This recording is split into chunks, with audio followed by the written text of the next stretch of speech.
طالما انت غيرت في الشرع ومشيت بان لازم كل حاجة تتثبت بالورق، فلازم يا تمشيها كلها ورق يا تمشيها كلها مش ورق.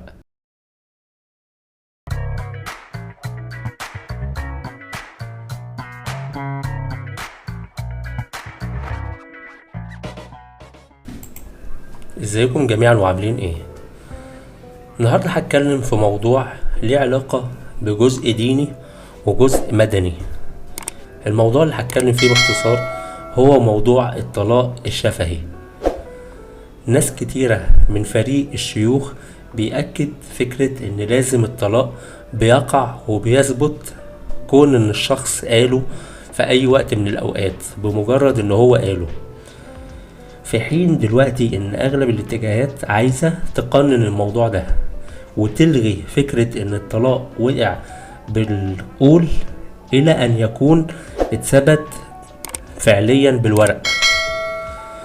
الشيوخ معترضة على الموضوع ده جدا، وليهم مبرراتهم ان ده ضد الدين، وان ده بيدي فرصة لناس ان هي تطلق وبعدين لان هي ما اثبتتش الكلام ده على الورق فبالتالي ترجع في كلامها، فالكلام ده بيقولوا ان هو حرام شرعا.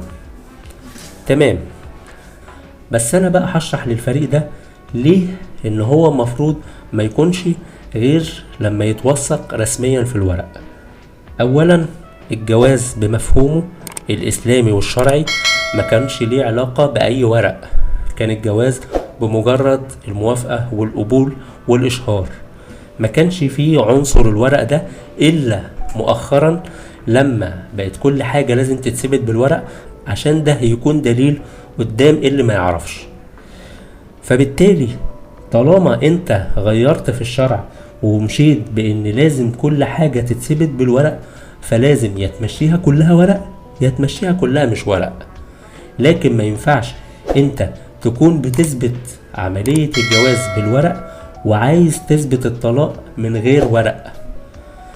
عايز تأكد عملية الجواز من غير ورق، فتمام، زي ما هو اتقال شفهي والناس وصل لها الاشهار شفهيا، خلي الطلاق شفهي ساعتها يبقى مقبول.